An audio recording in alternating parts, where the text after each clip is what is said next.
And good evening. Hey, John, how you doing? John, thanks for tipping me off to the baseball history collection update. Pre-ordered it. Can't wait to add it in there. And my only thing is, I really really wish you would add in the franchise teams or the like the decade league and all that kind of stuff again. But yeah, no brainer. But thank you, man, for letting me know about it. I appreciate it, and I hope you're doing well, bud. Hope you're doing well. It's been a minute since I've been on here. I've been busy working and doing content on two new YouTube channels that I have. So um, the third one that Ken Castro and others might be interested in, I don't know that I would be able to actually host that on YouTube. I'm trying to look for another platform since it's a little bit more risque. But the other two are fun. It's fun watching them grow. They're mostly recorded type things and stuff like that. John says he's doing okay. Great to see it. Great to hear that, John. Boy, I'll tell you what, man. It is. We are in for a heat wave everywhere, man. It's like I don't know, almost 2/3 of the country. Today was the coolest day of the heat wave so far. It was 89. But we're going to be hitting Texas and Florida like temperatures here in PA. Hey, played some more Strat cards and dice today. Cool, cool, cool, cool. It's good to hear. Anything to report on your game?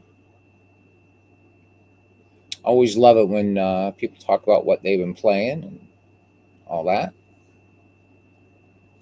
So yeah, good to be back. Hopefully, we get a little bit of a crowd in here tonight. It's very, very different doing these other two YouTube channels that are like there's nothing live on them, at least yet. Or I'm sorry, two, three, no, three other YouTube channels. Jeez, I should learn to talk. So yeah, there's this one plus three other ones, and just been really busy in creating videos for those, and yeah, so there we go, man.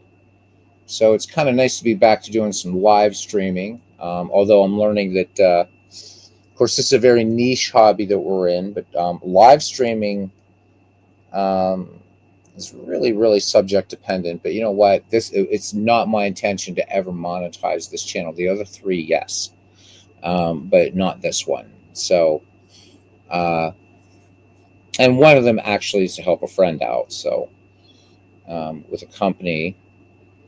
But anyhow, let's get into some baseball. Some baseball, boy. The St. Louis Cardinals are on a tear as of late. Samuel Smith is here, and thank you for your newest book recommendation, Samuel. Got to find some time to read it, and I will. Got to buy it first, obviously. So, in addition, as I've been saying, to working on three other YouTube channels and trying to get those built up and things like that. What I'm reading right now is I'm going through the Redwall series again. I'm a huge fantasy fan, and I always found it interesting that those books by Brian Jacques were classified as juvenile literature. They're every bit as um, I don't know, man. I mean, they should be in regular fantasy with Tolkien, with Terry Brooks, and all the others. They're fantastic books. They're fun. Um, Brian Jacques is not doesn't shy away from violence. But if anybody knows about the Redwall series, it's basically right. It's fantasy, but all the characters are animals, and it's just amazing. I mean, I think he took a page, as many fantasy writers, the better ones did, at least from Tolkien. So each animal like sort of has their own kind of dialect, if you will. So the otters kind of talk like seafarers and things like that, and they're brilliant novels. There's 15 of them in the series. Brian Jacques from Liverpool, from that same town as that band that I kind of like. But if you've never read the Redwall series, you're really, really, really, really missing out. They're absolutely brilliant. So, Baker's Boy is a great fantasy series. Snow expected in parts of Montana. Holy hell. We're in a heat wave and Montana's going to get some snow. I hate snow, but considering what we're going to get here in Pennsylvania and surrounding states and commonwealths, man, I wouldn't mind a few snow flurries myself. Anyhow, the first, yeah. So I agree with you in the Wheel of Time. After that, it was sort of like, and may Robert Jordan's memory be eternal. I may go back and try them again someday. So I thought the first novel, the first three novels, the first one was especially very tight, drew me in, page turner, second, third. I got to the fourth novel, and it was like, all right, you're taking 1,500 pages to I don't know, and it was like Tolkien did this in 1,500 pages just with the Lord of the Rings, and you're taking this book. So I mean, I'll go back and I'm going to go back again. I think Wheel of Time is kind of a more of a slow burn. I do like it, but again, I agree with you. The first three books, especially, I mean, the first book was fantastic. I know that Robert Jordan's wife and I guess somebody else apparently had penned the last novel. Now, interestingly enough, I'm not a big fan of George R. R. Martin. I tend to, I think he's an excellent writer, although he's a procrastinator. So I know that a lot of my friends who are into the whole Song of Ice and Fire series, right, um, waiting for that final novel, whether it'll come out or not. But I don't know. I think possibly with George R. R. Martin, we're going to get to baseball, promise, but it's just a chance to talk to people. I've missed you guys. A lot going on in my life right now. Some positive, some not. So it's just good to sort of just bullshit for a little bit, man. Um, RGO Network. How about your Panthers? Hey, Robert. Good to see you. I don't know what sport the Panthers are, but go Panthers. There you go. So I guess that they're a hockey team, right? Is that right? The Panthers are a hockey team. I'm so other sports illiterate, man. It's not even funny. Robert, it's great to see you. And there's Aaron Reed, the man of 1,000 voices. Welcome in, buddy. But anyhow, George R. R. Martin. Maybe I'm colored by the HBO series or something, which the final season was such a disappointment. I mean, it was good, but it's somehow for me when I read fantasy novels, especially, I really want to be immersed.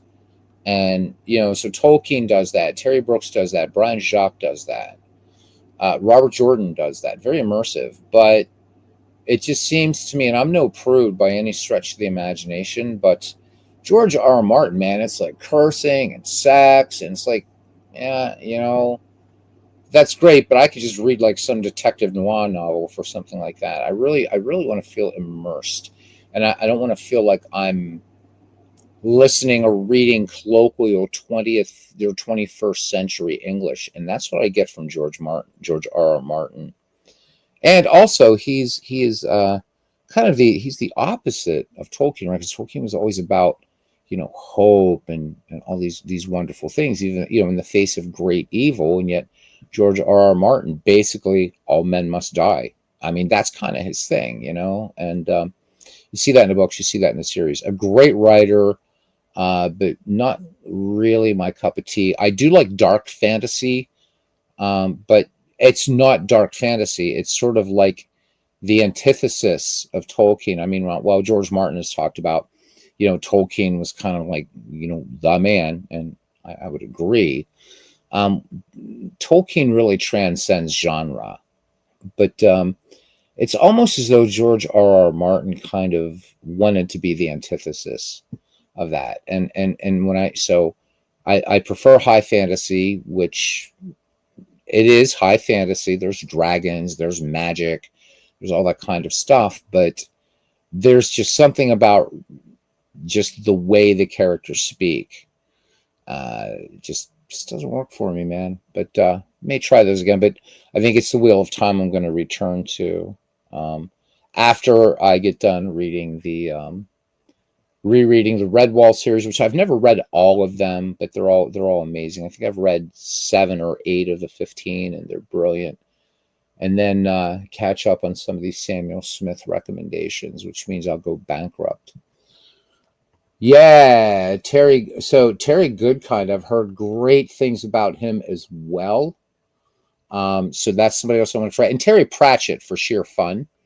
Another author that I love that has probably done probably the definitive work on the Arthurian legend is T.H. White with the Once and Future King, and then the one that will just knock you for a bunch of fives, the Book of Merlin, which is the kind of sequel to the Once and Future King.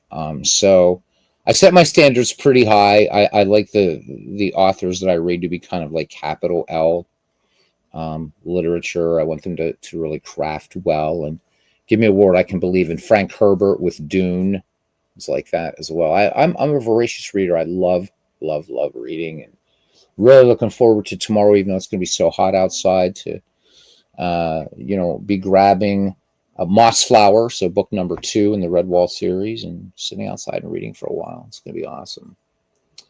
So RJL, love the Sword of Truth series. Good, going to check it out.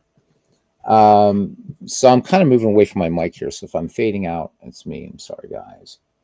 George R. writes contemporary dialogue and behavior in medieval setting, and that's the thing, Samuel, for me, that's very, very jarring. And possibly, hey, Parallel League, good to see you. It looks like you'll be missing out on your precious sleep tonight. Wow, nah, man, you can always watch this later. I'm just BSing about literature right now. We'll eventually get to baseball. We can even have a chin wag if you guys want. It is only midnight here. But yeah, I mean, that's the thing about George R.R. Martin is, there's a medieval setting. And okay, granted, let's talk about that for a second. If we're truly going medieval, number one, right, if you would set your novel at the dawn of the Renaissance, then your characters have to be speaking the way Chaucer wrote, right? If you're going before Chaucer, it's Old English. And Old English, believe me, after taking linguistics courses both in my undergraduate and graduate program, Old English sounds like a foreign language. And in fact, in some universities, it's taught as such. But that said, I think that there's a certain styling that needs to come to these characters.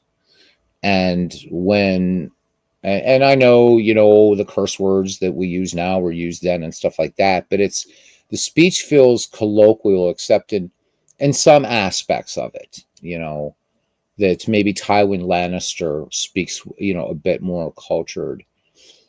But like just to look at Tolkien, I mean, the hobbits have their own voice. The orcs, certainly. I mean, he created languages. Been talking about Brian Jacques. When you read the Redwall series, it's just so Basil Staghair, which is probably the coolest character Brian Jacques ever created. This guy's an old campaigner, crazy rabbit, funny as hell. Again, you got Winifred the Otter, and she speaks very much in nautical terms. The moles are kind of these sort of Yorkshiremen, the miners and stuff like that, and they're just absolutely just brilliant, and such. It's amazing. I find the world that Brian Jacques created with animals more believable than George R.R. Martin's corpus of work. And it's not to knock George R.R. Martin, but I think Brian Jacques understands that character voice is very, very important. So there we go. That's my literature diatribe for the night. Beowulf, Old English. So Lord of the Rings pun. You've been saying you're precious, my precious. Well done. Parallel League's catching me. I did like 6 videos in these 3 other YouTube channels I have, so I was busy doing those. Again, those aren't live channels like this one. 1 or 2 of them may go live at some point, but very, very different focus. They're more about spirituality, affirmation, things like that in these uncertain times. Especially since any of you have been catching the headlines tonight. Not a good thing, but I don't want to go down that road. I want to keep it positive. Keep it positive, man. Yeah. So, and Tolkien was one of the world's foremost scholars on Beowulf, and absolutely brilliant stuff. Always looked forward to taking seminars at university and reading Beowulf, and also some of the great Icelandic sagas, which informed Tolkien. Um, but before we get into the baseball, I watched a video last week, and somebody was talking about that really that Tolkien wasn't the creator of modern fantasy. And again, most literary critics don't look at Tolkien as fantasy, but as literature with a capital L. And I think most people would agree. I mean, he was a master. But rather, it was Lester Del Rey, and I'm going to have to find the video for you guys. And so he created this sort of formulaic thing that this author, this critic contends kind of while Lester Del Rey and his wife were very, very successful in starting a publishing house and getting fantasy out there, it became this kind of mill of knockoffs, as Samuel Smith talks about. So, and so now to try to write something that is more, not to copy Tolkien, God forbid, but something that's more Tolkien-esque in tone. That's hard. Who is it that did the Chronicles of what is it, Thomas the Unbeliever? Is it Josh Donaldson? Is that his name? Those were good books. Those were good books. They weren't. This guy. He's a leper, but he's somehow sucked back into. He's back into this other world and pretty amazing stuff. Terry Brooks is Tolkien. I mean, Terry Brooks is Tolkien. There's just, they're good books. The Shannara series. They're not at the level of Tolkien, but you could definitely feel that. David Eddings, man, I really, I tried. I never read the or what was not the Belgariad. I read the Belgariad, but the other one that takes place then in the darker part. And I think for him, it wasn't so much problem with character voice as it was. I should change the title of this to baseball and literature discussion. I think I will. Anyhow, for him, the world building wasn't there. I have very vivid imagination, but but to me, Sandaria looked no different than some of the other sort of countries or places there. So, but that's okay. Sometimes you get surprised. Anyhow, let's do some baseball. Stephen R. Donaldson, thank you, Robert. Yeah, Thomas the Unbeliever. Those are really good. Raymond Feist. I'm a big fan of Raymond Feist. You guys, anybody ever read Raymond Feist? Piers Anthony. Oh man, if you want to read some cool stuff, I promise, I'm gonna get to baseball.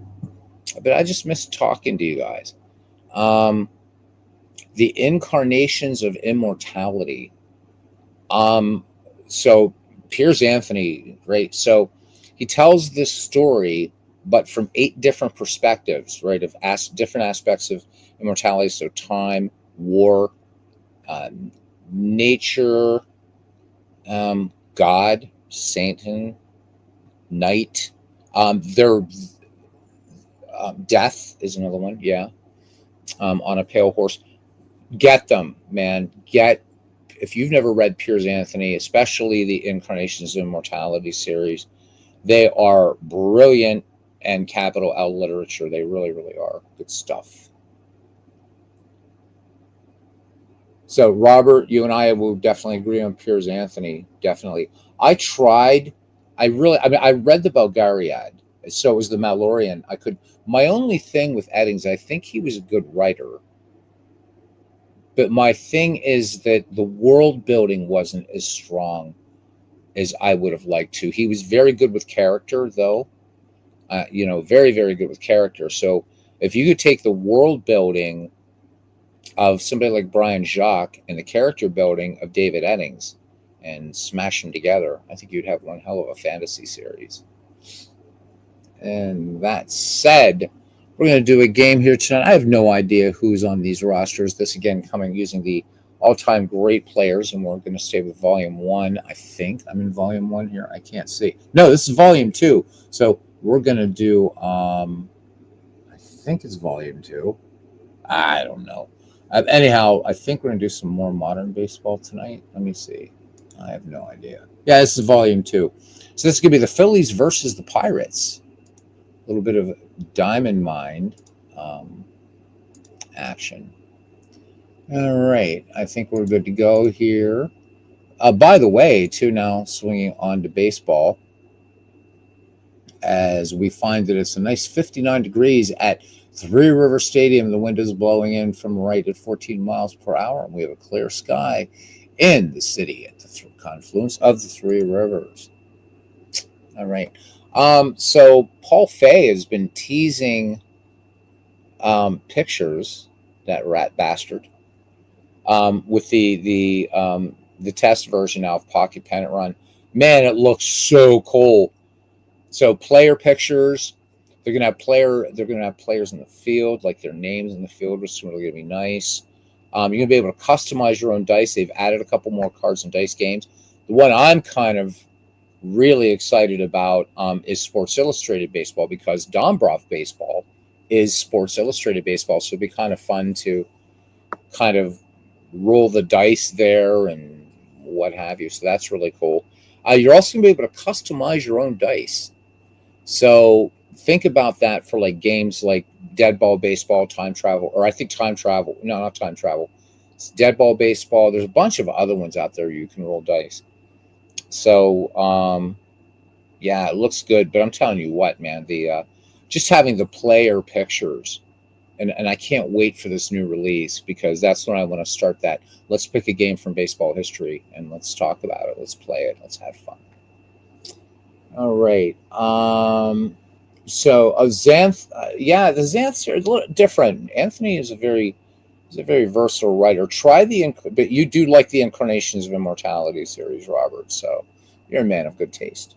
Aaron Reed says, Three Rivers, I believe, are the Delaware.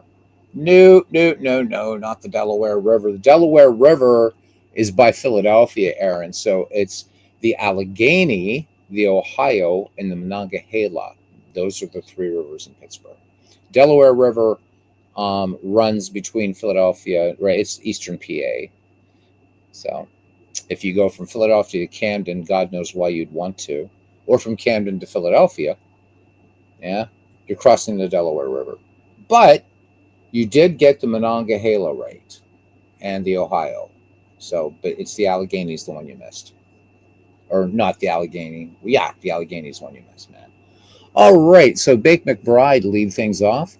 Doug Drabeck has finished his warm-up pitches. We're ready to go. Cross-Commonwealth rivalry between the Pittsburgh Pirates and the Philadelphia Phillies. And these games count. And here we go as Drabeck deals the count, 1-2 strikes. And this one hit on the ground to first. Bob Robertson, has it on 2 hops. And he'll get it to Drabeck, covering for the out. All right, 1 away for Philadelphia. And here is Willie Montanez now. And the throw pitch from Drabeck. Montanez taking all the way, ball 4, high and inside. And he will take the perambulation down to first, and that will bring up Michael Jack Schmidt, because you always have to say his middle name. All right, and here's the next pitch, and line shot up the middle, and this one through for a single. Montanez is around second, and he will hold there.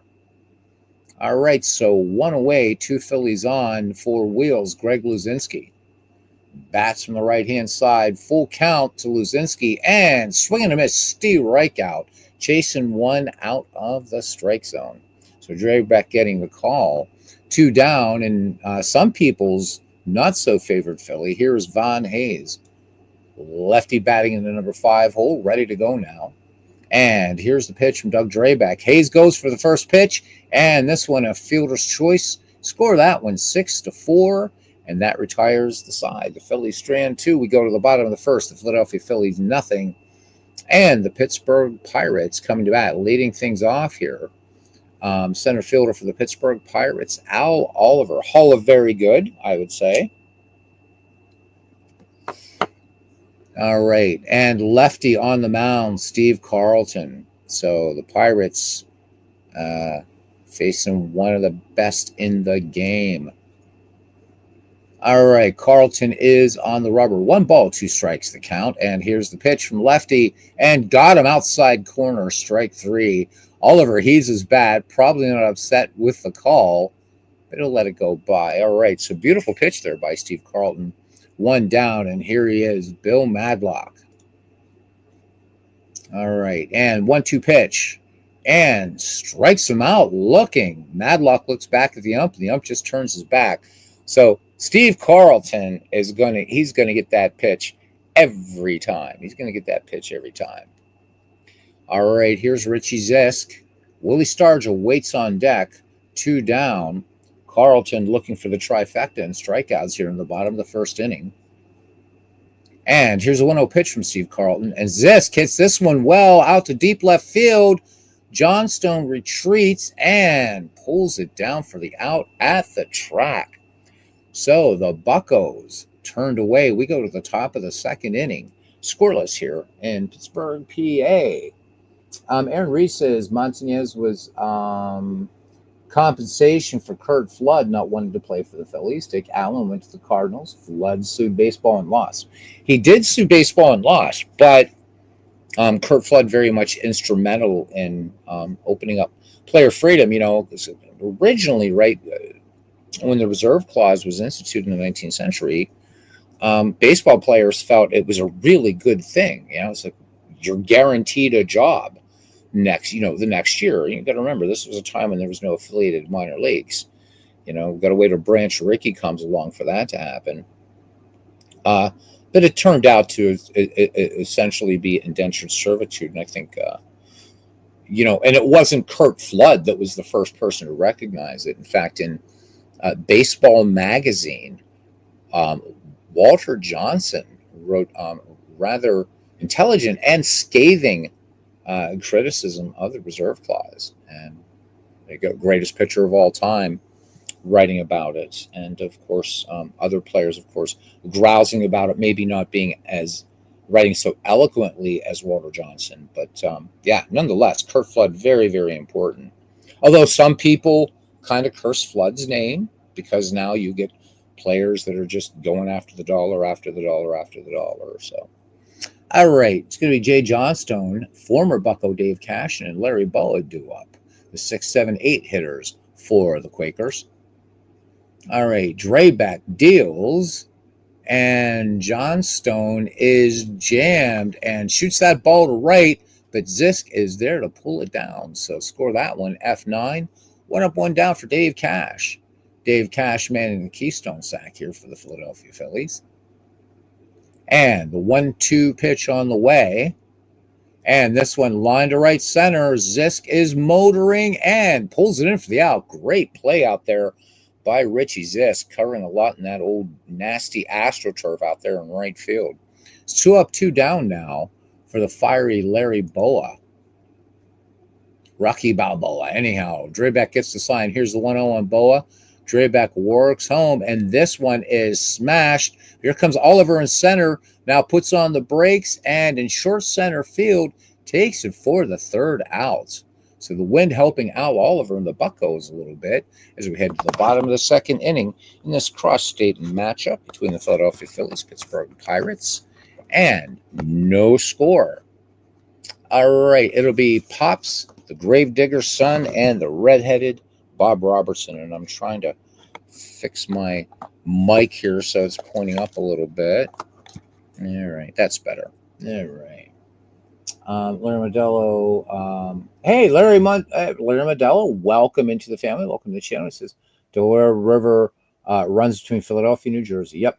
Allegheny is the other river in the burg. Easy mistake to make. Used to cross the Ben Franklin Bridge to go to Philly games, he says, when he lived there for a year in 1979. And I worked and lived in Pittsburgh as a magician and stuff, so had to deal with those three rivers every day in that city of bridges. But welcome in, Larry. Welcome in. All right, here is Pops. And Hall of Famer versus Hall of Famer lefty-lefty matchup, 1-0 pitch, lunged at and popped up near the mound. And Schmidt comes in. Montañez is there. Montañez once it calls off Carlton, but he stumbles on the mound and drops the ball. So Willie Stargell safe at first, and that is going to be an E3. So Montañez stealing one away from lefty. And Stargell, no threat on the base paths, but here comes Richie Hebner now. So Hebner saw a lot of platooning with these 1970s lumber company Pittsburgh Pirates. So Hebner in there. Not all of them, of course. Drayback, this is like 70s, 90s Pirates, I guess. All right, here we go. Carlton to the stretch and the 0-2 pitch to Hebner. He delivers and swing and a miss. Hebner down on strikes, and he's looking perplexed. He says he doesn't know what that pitch was, at least that's the look he has on his face. All right, so one away. Here's Bob Robertson, very, very important part of the lumber company in the 1970s. First baseman with some swat in that bat, in on the right-hand side. And here's the pitch from Steve Carlton. This one is in the dirt. Boone gets behind it, blocking it nicely and gaining control. Not that Stargell would go anywhere, even if it went all the way to the backdrop. Let's face it, Pop's not known for speed, but immense power, yes. All right, here's the 1-1 pitch to Robertson. Fly ball to McBride in center and puts it away for out number 2. All right, here's Manny Sanguillen. Baseball been very, very good to me. Hit the ball hard is what he said. 1-2 pitch, swing and a miss on the chase, and Sanguillen strikes out. Steve Carlton is in fine fettle tonight. He's got a pile of strikeouts so far. We head to the top of the third inning. We are scoreless here in Pittsburgh, and it will be Boone, McBride, or Boone, Carlton, and Montañez. Oh, no, I see here that I forgot to turn this off by default. So it's on. Forgot to turn it off. So this has a DH. Blah.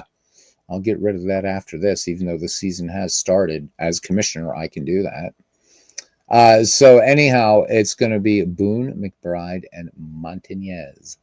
All right, here we go. Bob Boone in the box now. And here's the 0-2 delivery. Strike 3 swinging. Nice off-speed breaking pitch there by Doug Drayback. The catch is Boone kind of leaning out there. So Drayback living a little bit outside of the strike zone. The umpire being very kind to both pitchers today, although one would certainly argue that Mr. Carlton does not need the kindness of the man in blue. All right, back at the top of the order now for the Philadelphia Phillies, and Bake McBride for the second time today. He was bounced out his last time up to first. Drayback peers in, and the 0-1 delivery. Drayback works home. And McBride lines it back up the middle. This one's going to go through for a single. Second hit for the Philadelphia Phillies in this game. And McBride aboard, and McBride has speed. All right. Number 2 hitter up now for Willie Montañez. 1 on, 1 out. McBride, a threat to go. Sanguillen's arm will be on his mind here. It's a pitch out, and McBride not going anywhere. So not falling for the Pittsburgh battery. He knew they were looking for that possible steal. All right, the stretch by Drayback, and the ball 1 pitch. Base hit, center field. Montañez with a hard line drive up the middle. Bake McBride turns second, and they're going to hold him right there. So 1 out here in the top of the third inning, and the Phillies with 2 on. And this is a guy you don't want to see, and especially with the runners on. So here's Mike Schmidt, 1 for 1 on the day for Michael Jack Schmidt. Had a base hit his last time up. Goodwill's a second, and McBride 1 ball, 2 strikes on Schmidt. Drayback comes home. Breaking ball hit on the ground wide of third. Tavares with a backhanded stuff to Johnny Ray for 1, but that's all they'll get. And McBride will move to third. So 2 down, runners at the corners for the Philadelphia Phillies. And here comes Wheels. Struck out last time in the first, and here's the pitch to Luzinski. This one gets away from Sanguillen, but he stays on the ball and reaches back for a new ball. So good heads-up play by Sanguillen. McBride scores easily if that one even gets 5 centimeters away from Manny. All right, back to it now. And throw over to first. Schmidt dives head first. The tag by Robertson, and he is safe. So very, very close over there at first. Draybeck making the surprise peg over there to first. All right, let's rewind it again, baseball fans.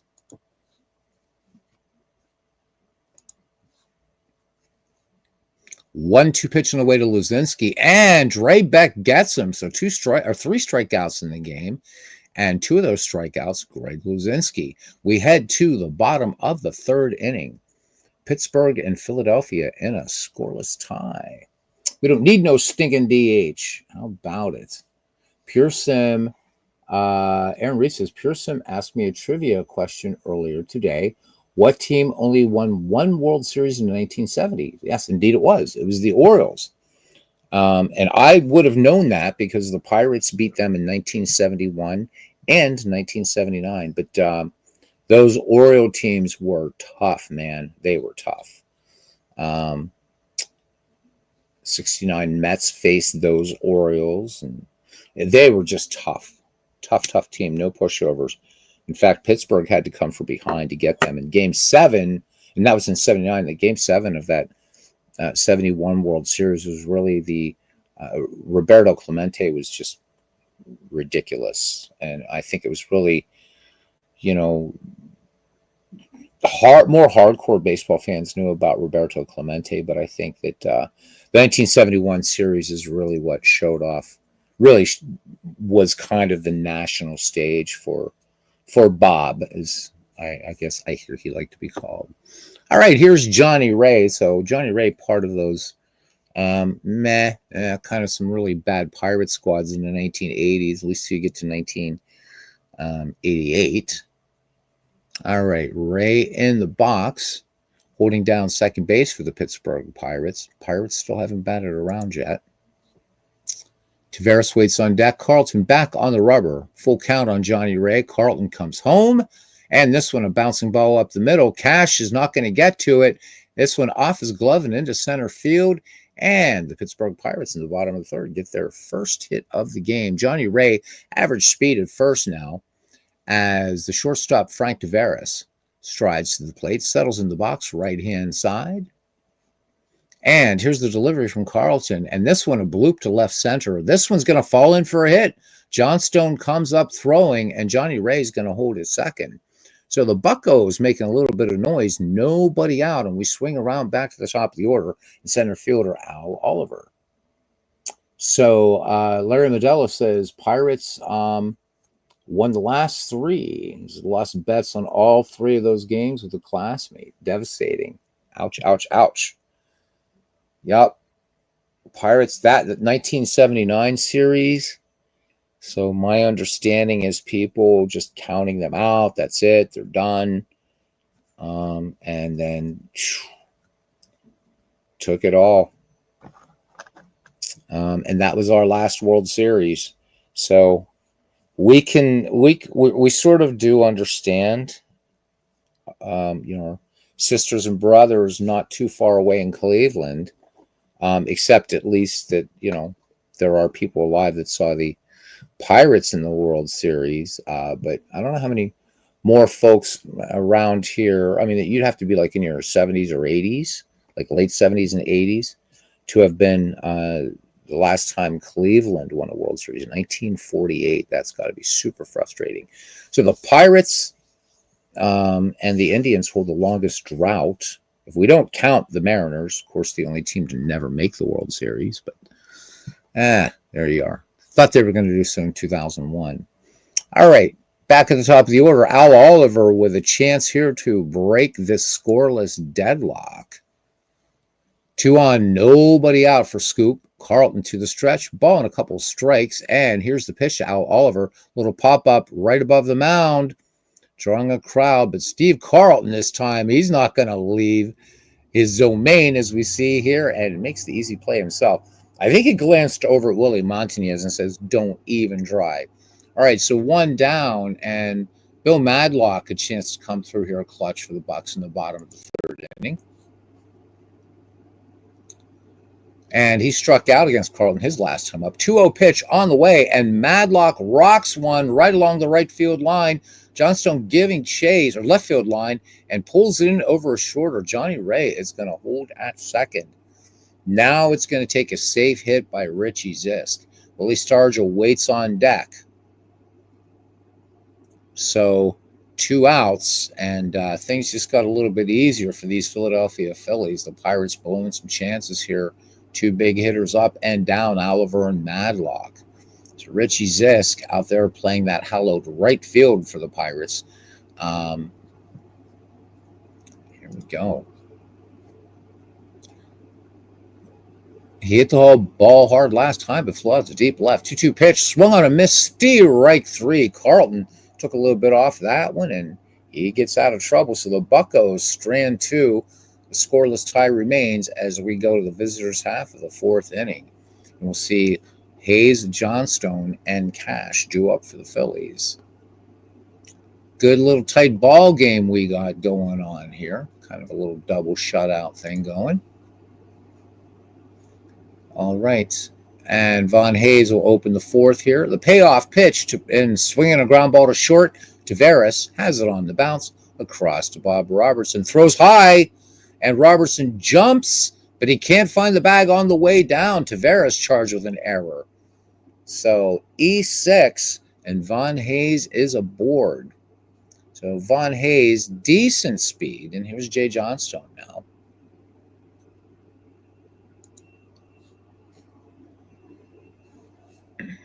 And Hayes is being held at first. Another glance to first. 2-1 pitch on the way. Bouncer between first and second. And Ray to his left dives. Gloves it. But can't get it out of his gloves. So Johnstone gets the infield hit. The Phillies with nobody out and 2 on for Dave Cash. Light hitting Dave Cash. Cash, a former Pirate. Here's the pitch from Doug Drabek, and Cash bunts down the third base line, but this one, Richie Hebner watches it go about 10 feet foul on the left-hand side. Cash back in the box, trying to move the runners up. And the 1-strike pitch on the way, little pop-up, and a welcome sight for Doug Drabek, shortstop Frank Taveras taking it for the out. So 1 away now, and here's Larry Boa. Phillies and Buccos here tonight. Okay, runners in their lead. Here's the payoff pitch. Off speed again, but this one low and away, and Drabek loads them up. Drabek is in trouble now. All right, here's Bob Boone. So 1 down. Doug Drabek looking for a fast double play here, but we'll see whether... we'll say Danny Murtaugh is managing this squad. We'll see whether Murtaugh is going to try to cut off the run at the plate here in the top of the 4th, or concede, or to try to get the double play. Let's see what happens. All right. Bob Boone struck out his last time up. Corners in, deep up the middle. 1-strike pitch to Boone, popped up shallow center. This could be interesting. Johnny Ray's the closest, but he can't get it. And the ball drops in for a single. Hayes comes in to score. Jay Johnstone rounds 3rd. Larry Boa makes the turn to 2nd. Johnstone going for home. Boa holds 2nd. The throw goes home, and the throw is off the mark. Sanguillen has to go get it, but Johnstone would have beaten it anyway. So, my goodness gracious. See, you mentioned 1980s Buccos, and there's a famous play where there's a little bloop out into shallow right. You guys can find it on YouTube, and it just falls right between 3 Pirates, and we sort of just had that right now. So the Philadelphia Phillies here in the top of the 4th now take a 2-0 lead as we again go back to the top of the order, and center fielder Bake McBride. So 1 out. Buccos should be out of this inning, but to no avail. Coming to the plate now, McBride singled back in the 3rd. Here's the 2-0 pitch, a little fly ball shallow right. Richie Zisk is coming on and lets it get right through his legs, and Larry Boa is going to score as Boone will make 3rd. And down to 2nd on Zisk's error is the hitter McBride. So things looking really sloppy here for the Corsairs at the confluence of the 3 rivers. Brings up Willie Montanez, 2 in scoring position and only 1 out for Philadelphia. Drabek watching it all fall apart here. The Phillies putting up a big crooked number here in the 4th. Had a scoreless tie coming into this inning. All right, Montanez now playing the infield back. 0-2 is the pitch. Here's the delivery. High fastball. This one popped up back of first base, and waiting for it is Bob Robertson, and taps the glove and brings it down for the out. So 2 away, but probably 2 batters too late now as Mike Schmidt steps in with 2 in scoring position. We are family. You got it right, man. You got it right. And our family is dysfunctional tonight. Aren't we always, though? Parallel League. We are always dysfunctional here, and we are proud of it. All right, Mike Schmidt in the box now. Hit into a force play last time at the plate. Here's the pitch from Drabek. This one hits slowly to third. Hebner has to gun to first. Nice stretch by Bob Robertson. They get Mike Schmidt. So the Phillies strand 2, but the damage has been done as they plate 3. We go to the bottom of the fourth here at Three River Stadium. It's the Philadelphia Phillies 3 and the Pittsburgh Pirates nothing. And this volume 2 of all-time great players. Great sets, volume 1 and volume 2 from Diamond Mine Baseball. Looking for some couple new product releases coming out from them, including 2 more volumes of all-time greatest teams. If you're a Diamond Mine player, you should really snag up that whole series. It'll cost you a little bit of money, but man, oh man, the things that you can do. All right. Willie Stargell, Richie Hebner, Bob Robertson. So the artillery, as Ernie Harwell would say, coming up here for the Buccos. The Buccos wasting a chance to get one on the board last inning. So they got a bit of work to do. Carlton right now holding the Pittsburgh Pirates to just 2 hits. 3 errors in the game. So this one looking like a dead ball contest. 2 by the Bucks and 1 by the Quakers. All right, Willie Stargell, that familiar kind of circly windmill wind-up thing he did with the bat. In the box now. So reached on an error his last time up. Carlton ready to deal. Full count on Stargell. Looping fly ball out to short center. McBride coming in hard, and this is going to get down for a hit. So Willie Stargell aboard again. And here is the Gravedigger's son, Richie Hebner. Hebner and Cash both having spent some time, or will spend some time, with the Phillies, depending upon where we are. So here we go. Richie in there. Lefty-lefty matchup here. Carlton to deal to Richie Hebner. Hebner struck out his last time up. Count 2 balls, 2 strikes. Carlton lets it go. Hebner swings at a pitch in the dirt. Bob Boone smothering that, and that is strike 3. And with first base occupied, Hebner is out on strikes. So Carlton, just no mercy, as you would expect. Here's Bob Robertson now, looking to get the Buccos within 1 here in a swing of the bat. Robertson has the power to do it. Here we go. 1 on, 1 out. He flew out to center his last time up. Carlton works from the stretch. Count even, 2 balls, 2 strikes. Swung on, hit down to third. They could turn 2 here. Schmidt up with it. And on to Cash. And over to first. And to Montanez. And there they go. They turned the double play. The Buccos, once again, with a chance to get on the board, they let it go by. So the ship sailing from the harbor, we head to the top of the 5th inning with the Philadelphia Phillies holding a 3-0 lead over the Pittsburgh Pirates. So, you know, I'm a Pirate fan. It's a rare Pirate game that I'm actually doing on the channel.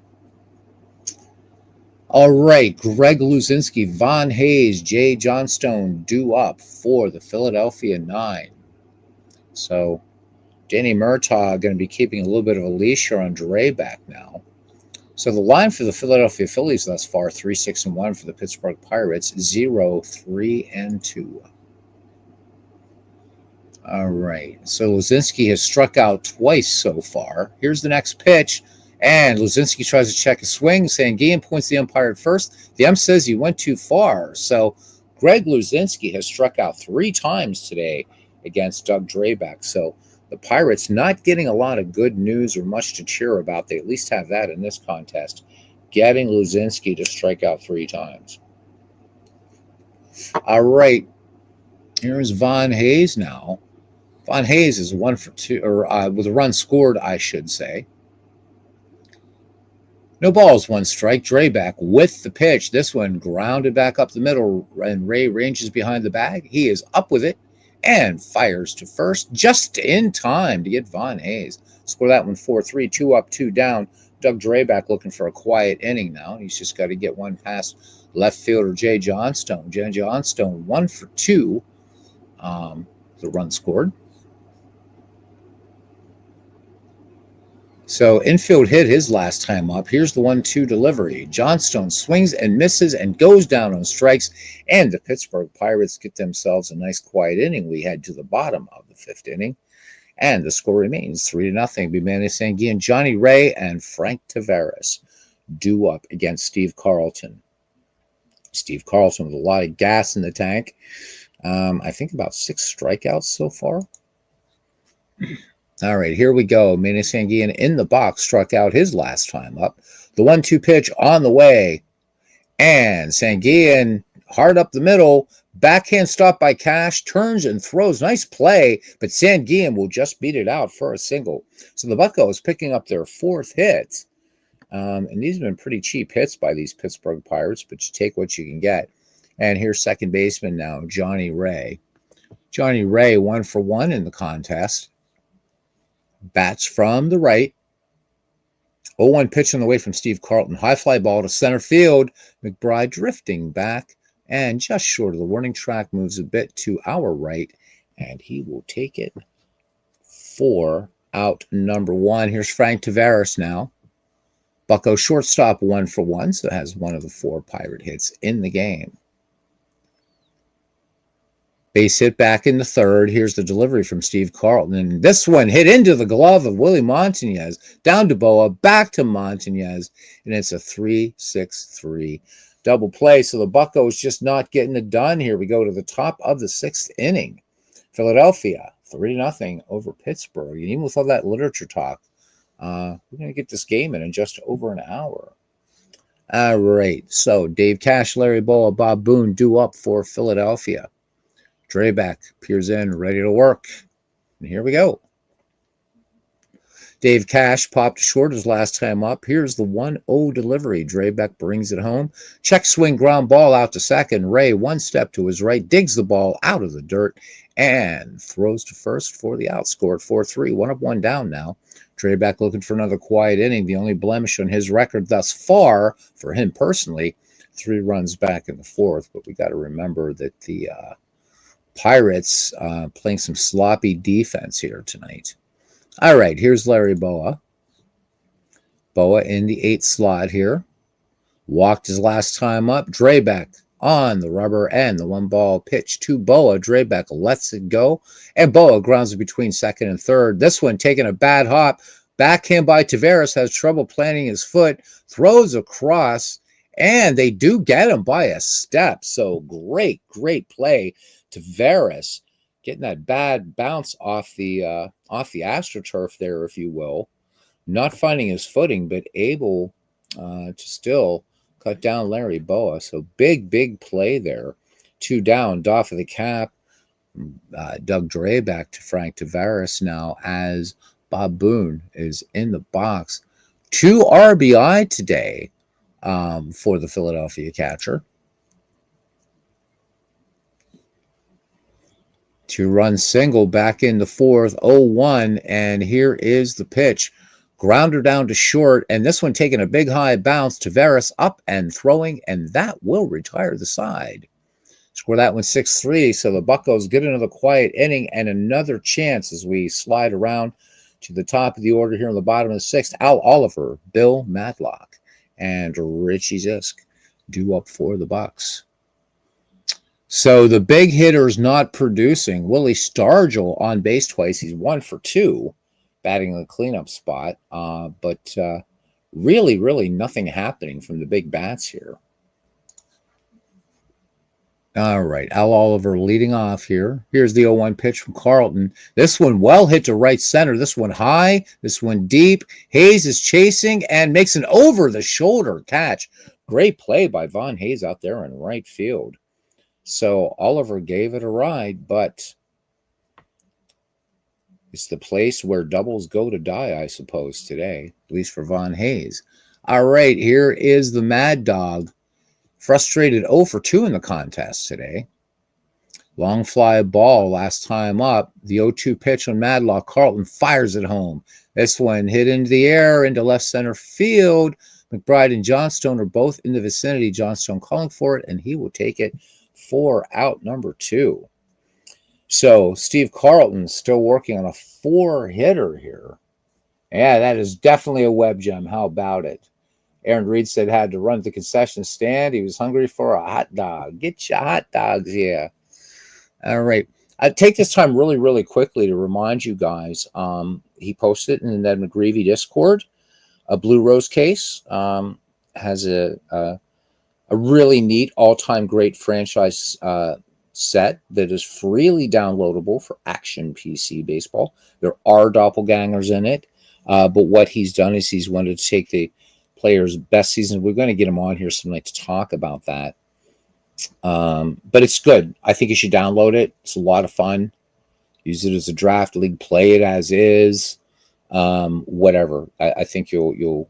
And it's again a lot like the thing that I have for Baseball for Windows, where the St. Louis Browns and the Baltimore Orioles have their own team. LA Dodgers, Brooklyn Dodgers, their own teams. Giants, both flavors of the Giants. Course, with their own team, Philadelphia A's, and then the Kansas City and Oakland A's with their own squad. So really, really, really a good set, well researched and well put together. So we got to thank family member Blue Rose Case for that. It's in the Ned McGreevy Discord. If you're a member of the Discord, get it. And also, I have posted a link to my Google Drive so that you can download Old Time Baseball. So we now have 3 baseball games available on the Ned McGreevy Discord. Yours for the taking. All legal, all cool. A freeware game and 2 former commercial products. The Old Time Baseball, Pearson Baseball, and then the freeware Strategy Baseball, spinoff of Pearson. So join the Discord. Talk baseball, man. It's a great community. All right, let's continue here. Small crowd for Saturday night, but having some fun nonetheless. I think the literature thing. People are like, we're leaving, because we did have 10 at one point. But it's all good, man. This is not about monetizing the channel. It's about hanging out with family. All right. So Richie Zisk here bats with 2 down. And Carlton ready to go. He struck out his last time up. Here's the 0-1 pitch from Carlton. And this one is hit up the middle. And Steve Carlton squared up. Makes the play to first for the out. So Carlton fielding his position well. And the woes continue for the Pittsburgh Pirates, managing just 4 hits off of lefty. We go to the top of the 7th inning. Philadelphia still leading Pittsburgh 3-0. And it'll be the top of the order again. Bake McBride, Willie Montanez, and Michael Jack Schmidt. All right. And singled off Drabek his last time did Mr. McBride. Drabek gets the sign from Sangui and count even at 2. And here's the pitch. McBride with a high fly ball to right field. And Richie Zisk is right there, and he will make the catch. You know, I mentioned earlier that hallowed right field, and that's something that the Pirates, throughout the long history of the club, fantastic right fielders. 3 Hall of Fame right fielders, I might add. Paul Wainer, Roberto Clemente, and now Dave Parker. So Pirates always blessed. Great outfields, actually, altogether. We're not known for our pitching, but Pittsburgh Pirates, some of the great outfielders all through their history. All through, even in the lean years, we had some phenomenal outfields. Now we have a really damn fine pitcher, and we're just not getting it done this year, Paul Skeens. So Bucco fans, enjoy it, because nothing is not going to pay him. You know it, and I know it. Yes, I did, Aaron Reed, in my Baseball for Windows thing that I'm doing with those. I renamed the Dodgers to the Bums, because the Brooklyn Dodgers, I should have renamed the Brooklyn Dodgers, because they were known affectionately as the Bums. So if you're a Brooklyn fan, you could call them that. But if you were any other fan, especially a New York Giants fan, you better not ever call them the Bums. I didn't want the Dodgers to play the Dodgers. So I think I also did the same with the Philadelphia Athletics, and then I renamed Kansas City and Oakland to the A's. So, yeah. Had to name them the Bombs, man, in honor of Hilda Chester and the Dodger Symphony Band. And I'm going to take a moment here because I am. It's something I posted in social media, and I will at least say this. On the 15th of April, 1947, the Brooklyn Dodgers made America truly a national pastime when Jackie Robinson took the field. June 19th, 2025, the Los Angeles Dodgers stood up for what was right. So, though I'm not a Dodger fan, I'm a Brooklyn Dodger fan, I guess. I love their history. But thank you, Dodgers, for once again doing what I believe is the right thing. No matter where you stand on this, I don't believe ICE agents should be at a ballpark. And I'm very, very happy that the Dodgers, and it seems fitting that the Dodgers would be the club to do it, to turn away these guys. So thank you, Los Angeles Dodgers, for doing that. All right. Willie Montanez now batting with one down. Michael Jack Schmidt waits on deck. 3-0 your score here in the top of the seventh inning. Montanez is a lefty, and he popped out last time up. And here's the 0-1 pitch. And this one lifted high near to center. And Drabek will get the second out as Oliver makes the routine catch in center field. Here's Michael Jack Schmidt. So Schmidt also, so 1 for 3, but this big bat really quiet. Couple opportunities when Schmidt came to bat with a couple on. And that big bat fairly quiet. 2-2 pitch on the way to Schmidt, and Drabek pops him up. And when this one comes down, it should find the glove of Frank Tavares out there at shortstop. And indeed they do. So Doug Drabek, though, he's down 3 runs. He's keeping the big hitters like Luzinski and Schmidt relatively quiet, especially Luzinski with 3 strikeouts. All right, 7th inning stretch time here at Three River Stadium. The Philadelphia Phillies lead the Pittsburgh Pirates 3-0. Thank you for coming in, guys, tonight. It's been a lot of fun to talk and everything like that. It doesn't look like we got enough folk here for a chin wag, so we'll probably just end it after this inning or after this game. So Aaron Reed, whose dad is a Bucco fan, says his dad's the Bonds, Bonilla, and Van Slyke with the best outfield. A great outfield. Bobby Bonilla, probably the weakest in terms of that outfield, but yes, there's a tough outfield, very, very good outfield. Van Slyke didn't have an arm. Van Slyke had a howitzer. And, I think for a lot of older Buccos fans, it was reminiscent of when people tried to run on Roberto Clemente, they soon learned not to do that. Van Slyke made some crazy throws. What an arm he had. That trade that sent Tony Pena to the St. Louis Cardinals in 1987 and brought over Mike Dunn, who washed out, and Mike LaValliere, and Andy Van Slyke really set the groundwork for the early 90s Pirates, the Pirates of 90, 91, 92. In fact, in 1988, we finished second, a little off here in 89, and then had a pretty good little run there the first 3 years of the final decade of the 20th century. And we haven't been in the postseason since 2015, so we're getting a little antsy, we Bucco fans. There's like 6 of us in the community now, which I think is super cool. So we're growing. It's never going to be as many Bucco fans as here as Red Sox fans, but that's all right. All right, Willie Stargell, Richie Hebner, Bob Robertson, Buccos got to get something done here. Stargell, he's been on base twice today. Had a base hit back in the 4th. Carlton toes the rubber. Here's the 2-2 pitch to Willie Stargell. And bottom out breaking ball, and he gets the strikeout. So 7 strikeouts for lefty today. 1 down. And let's face it, Carlton in a groove here, pitching a 4-hitter right now. There's Richie Hebner, Gravedigger's son. He is nothing for 2. Bats lefty. He has struck out both times. Carlton has the sign. 1-1 pitch on the way to Hebner. This one, ground ball through the middle, moving left. Boa up with it and over to Montanez at first for the 6-3 put out. So 2 down now for Bob Robertson. Bob Robertson also fruitless in 2 attempts. And he grounded into a double play back in the 4th. And outfield playing around toward left. Carlton on the rubber. 1 strike pitch. Ground ball hit crisply down to short. Larry Bow up with it, and he will throw the strike to first to retire the side. We head to the top of the 8th inning, as indeed time running out for the Pittsburgh Pirates. The Philadelphia Phillies lead this one 3-0. Greg Luzinski, Von Hayes, Johnstone due up. Luzinski has struck out 3 times against Doug Drabek in this contest.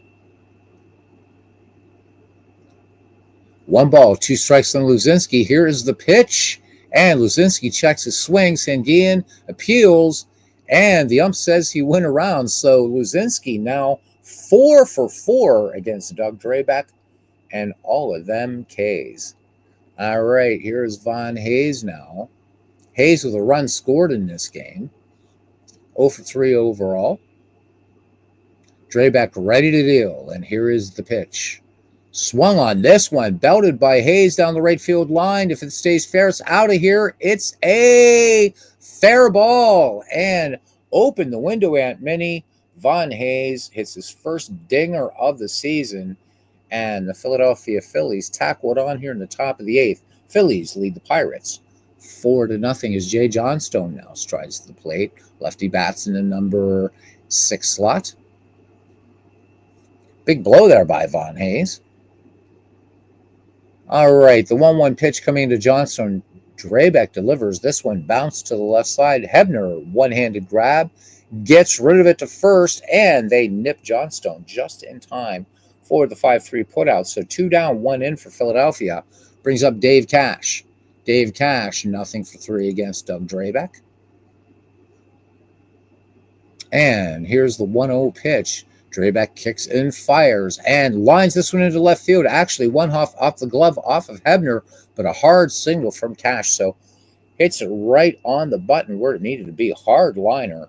And Dave Cash aboard. Comes Larry Boa now.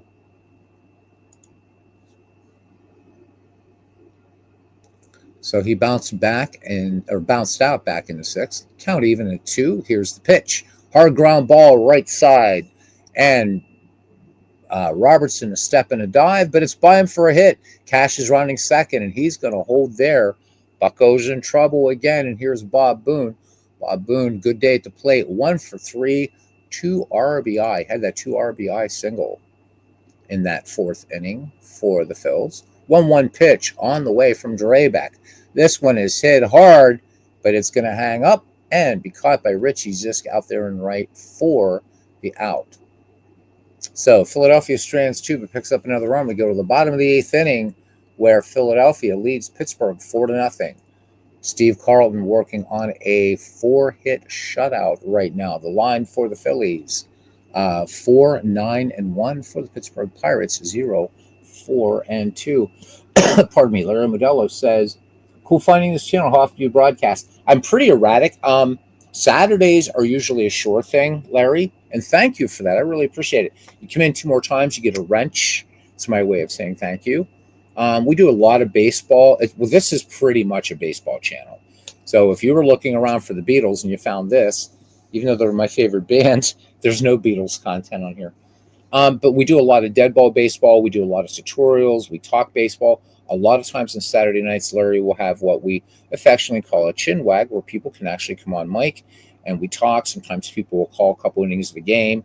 We play everything here from out of the park baseball to waiting for the update to full count. We play Action PC. I sometimes give you guys a break and have Ernie Harwell call APA PC Baseball for Windows. Yeah, just all kinds of baseball here. So thank you for coming in. Really, really appreciate it. Bernie Strom joining us here, my partner in crime, guys. So look for another Diamonds and Dice podcast coming up in about 3 weeks or so. Really, Bernie and I very, very gratified. Bernie always getting some good feedback. We had one attendee who said it was it very intelligent, very thoughtful, very engaging. So we thank everybody for coming into our Diamonds and Dice podcast. We even had Dave Gardner come in that night, which is really nice. And I only mention him because, you know, imitation is the sincerest form of flattery. And while we're not trying to do what Dave Gardner and Ron Jockett are doing, we're trying to take a tiny bit of a different approach, but you know, kind of getting down into a more or a little less professional or a little bit more gamer centric type focus, I guess.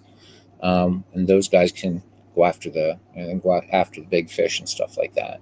So the next one in the middle of July, whatever Saturday that's going to be, 14th or something like that, will be on this channel. So Bernie and I switch. So 1 month it's him, 1 month it's me, and back and forth, back and forth. We really, really, I don't know what the hell we're going to be talking about, but it will be baseball, and we'll go from there. So yeah, I can't wait. How about it? So Bernie actually was a really nice guy, and he let it go for an hour and a half last time. Bernie is good. He keeps me at an hour, which a lot of people are very thankful for.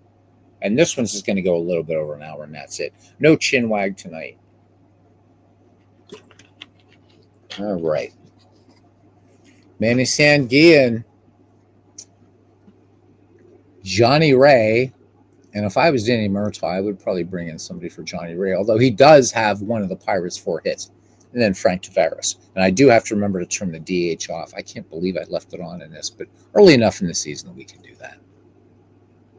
All right. Carlton, what can you say? Carlton is just on his game. 7 strikeouts, scattered 4 hits thus far. Over 7.5. All right, Sanguillen led off the 5th with a base hit for the Pirates. And here's the pitch to Sanguillen. This one, a little roller. Carlton up with it at the mound on the third base side of the bump. Snap throw, and that's all for Manny. All right, 1 bucko up, 1 bucko down for second baseman Johnny Ray.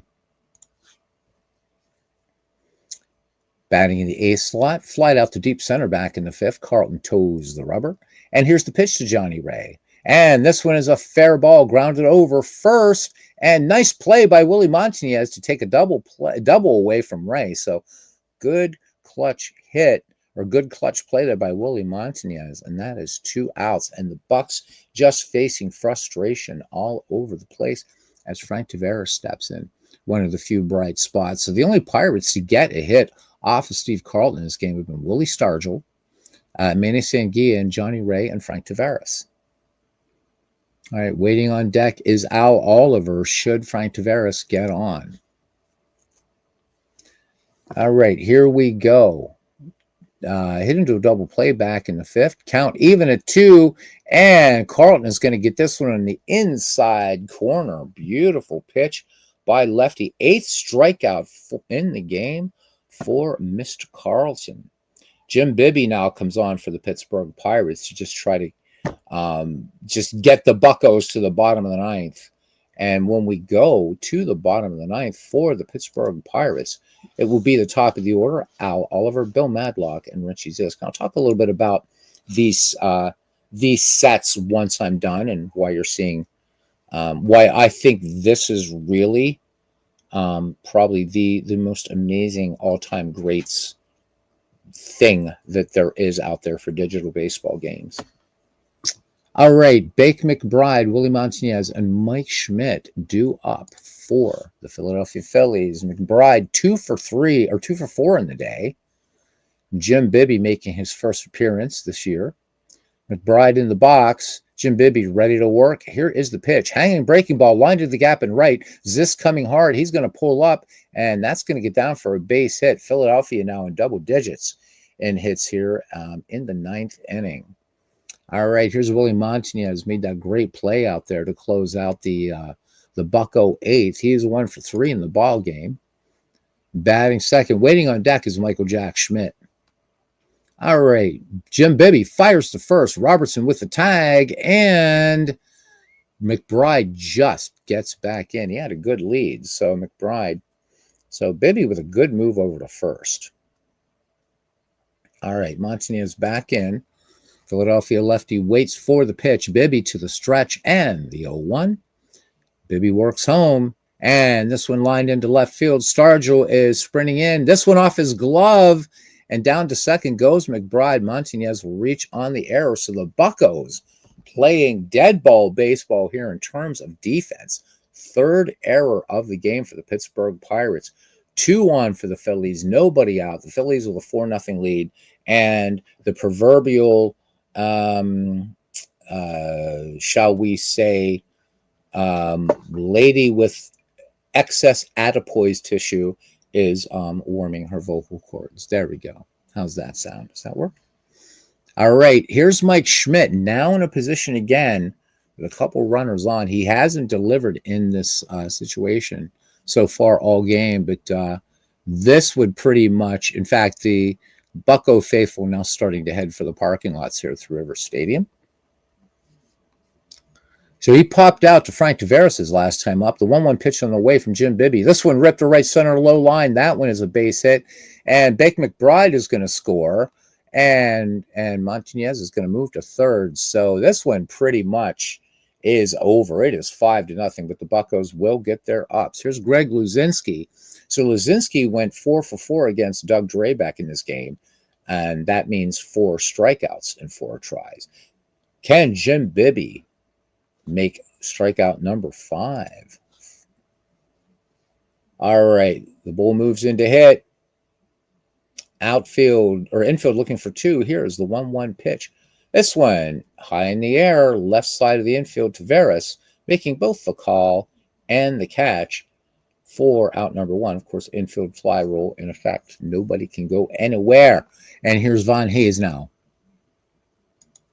Von Hayes having himself a good day. 2 for 4, an RBI, and 2 runs scored. Home run last time up. 3-1 pitch on the way, and Jim Bibby pops him up near the first base line. Jim Bibby moving off the mound. Robertson comes in. Robertson wants it, and he has it for the second out of the inning. All right, so runners at the corners for Philadelphia, and here comes Jay Johnstone now, and he's a 1 for 4 with a run scored in this game. Waiting on deck is Dave Cash. 3-0 pitch on the way to Johnstone. Low and away, little slider missing. So 4 straight balls. Johnstone is on, and no place to put Dave Cash, who is 1 for 4. Montanez at third, Schmidt at second, Johnstone at first for the Philadelphia Phillies. And Jim Bibby going to be working out of the stretch. So Cash singled off Drabek back in the 8th, the 1-1 pitch, and Cash tries to pull an outside pitch, and he succeeds, bouncing one to short. Taveras with the flip to second, and Philadelphia leaves them sold out, but they pick up another run here in the 9th. We go to the bottom of the 9th inning. Last chance for the Pittsburgh Pirates as they will send up the top of the order Al Oliver, Bill Madlock, and Richie Zisk.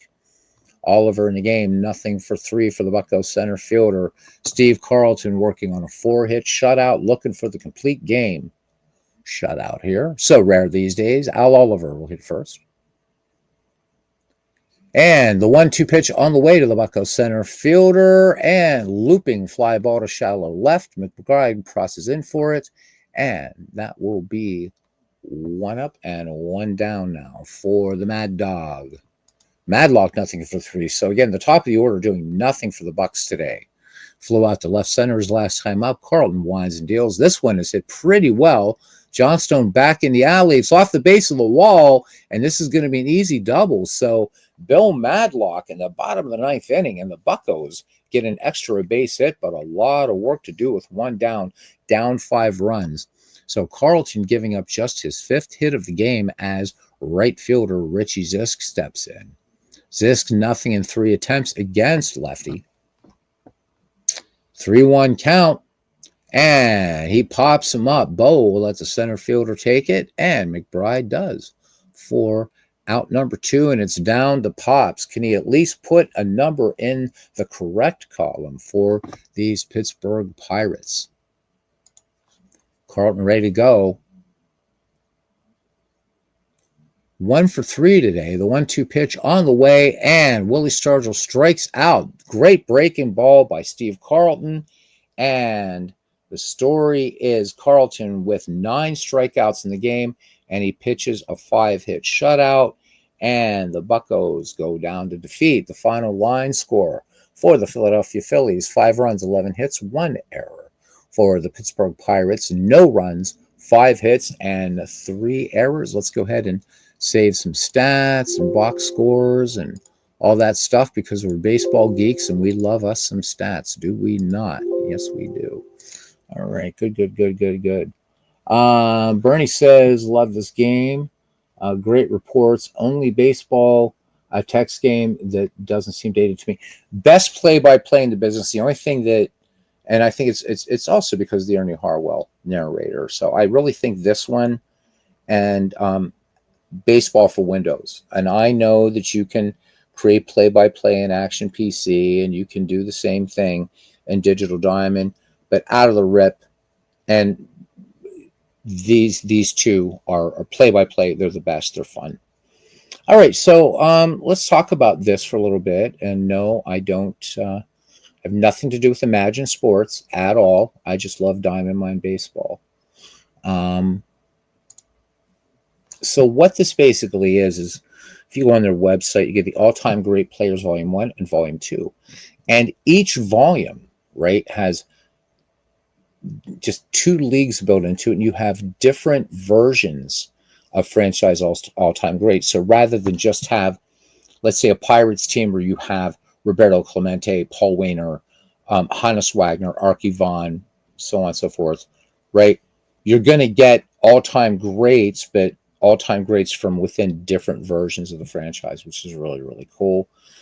And it's very, very easy to look at rosters and stuff like this if you want to. So this is volume 2, and that wasn't the most fun game that we did, but it was great to get back to you guys tonight and do some stuff. And the Buccos just having a tough time here. So you can see here, this is league number 2.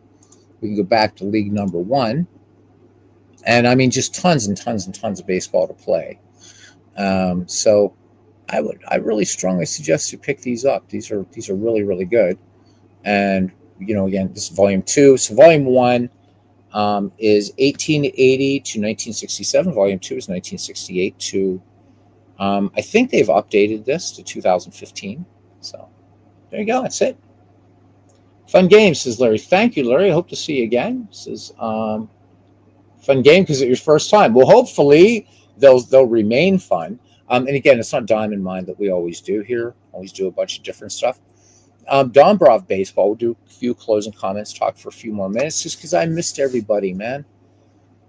So Jack Dawson having a lot of fun with Dombrov Baseball. Samuel Smith doing really taking one for the family here, and working hard to, and I guess apparently the last thing I've heard from Samuel is that Richard Dombrowski is seriously considering retooling the AI and the graphics and things like that for the front part, of Dombrov Baseball, which is a very, very good game. Digital adaptation of Sports Illustrated with baseball, cards and dice baseball, which is with tons more added. Lots and tons of free seasons and other types of projects to download, train your own teams. Played as a cards and dice game, plays as a digital game, played as a hybrid. It's a very good game that I think once the user interface is fixed, is an excellent game, and a game that you will see a lot more on this channel. Pocket Pennant Run Baseball, Paul Fay is, again, teasing with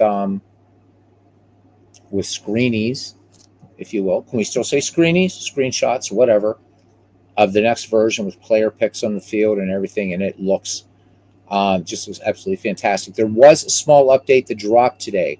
So if you're a Pocket Pennant Run owner, get it. It fixes one of the final bugs, or the final bug, when you're pinch hitting for a pitcher.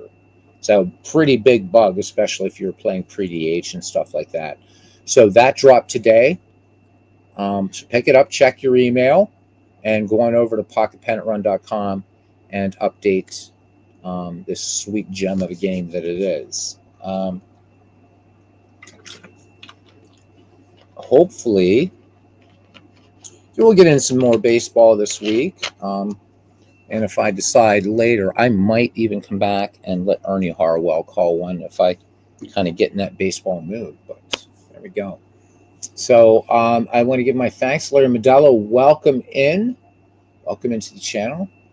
And hope that you'll come back, become part of the family. We do have a lot of fun here. Excellent. I mean, super knowledgeable baseball fans and just a bunch of great guys. To my partner in crime, Bernie Strom. Bernie, be in touch so we can start planning for the next Diamonds and Dice. That's going to be a lot of fun, as it always is. Yeah. Parallel League. They should stop plunking Fernando Tatis, though. So he says here, Kid Anderson looked good for LSU tonight. Aaron Reed here, the man of 1,000 voices, and Larry, when you come back, you'll learn why. This guy is an excellent impersonator. Harry Carey, just superb, all of it. Parallel League buddy, thank you very much for coming in. Always need your punnage. MV sneaked in and I didn't even see him. I'm so sorry, mate. MV was here, our good friend from Blighty. So thank you, MV. Miss you, man. RJL Network was here while we were having our literature discussion. Good to see you, RJL. I'm sure you're probably going to bed by now, so do let us know in the comments and everything when you're going to be back on. Samuel Smith, the man making me broke from making me buy baseball books. Thank you, Samuel. Let me see. John DFW was here, who runs our McGreevy Discord, guys. So we always got to be nice to John. He's a good guy, and he was the first one in the ballpark tonight. So again, the Pittsburgh Pirates follow the Philadelphia Phillies. All right, guys, until the next time, we will see you around the batting cage. And thanks, you guys. Really, it means a lot. You guys hang out, and we have a chance to just celebrate this game that we love so much. All right, good night.